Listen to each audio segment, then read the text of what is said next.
دي بالنسبه للميلز بتاعتنا، عاملين منها 2 سايز، دي اللارج بتكفي من فردين ل3 افراد، وعاملين منها الاكس لارج ومخفضين في سعر الاثنين مع بعض. طبعا اغلبيه العائلات او اغلبيه الفاميلي بتلاقي فرد فردين في كل اسره، ما بياكلوش السي فود الكلام ده كله. احنا تحدينا الكلام ده كله وقلنا سواء كلت ما كلتش لازم تيجي تجرب عندنا ولازم تاكل السي فود.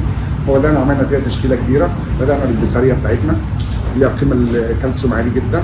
وعندي بالنسبه للجمبري، بالنسبه للكاليماري، السبيط، الكابوريا، وعاملين صوابع الكابوريا، وعاملين اونيون رينجز، وعاملين الموتزاريلا، صوابع الموتزاريلا مع العيش بتاعنا مع 5 صوصات مع الكولسلو، ومقطعين الخبز بالشكل دوت بتكفي من فردين ل3 افراد. برضو عملنا حاجه احنا مختلفه شويه، ما حطيناش فيها البونفريت، عملنا فيها بطاطس تغلي او عملنا الفنكوش.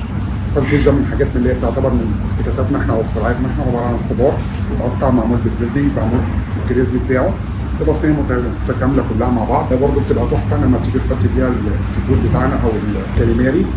ولو حبينا مثلا الناس اللي بتحب السبايسي شويه، عاملين سويت شيري بياخد جزء عليها من الاكل، وحاطين برضو معاها نوع من انواع الجبن، برضو من ارفع انواع الجبن اللي عندنا، تحط كده على بعضها، تحطي نقطه الجبنه كده بتنزل عليها وبتبتدي تلفيها، تاكليها عباره عن زي الساندوتش.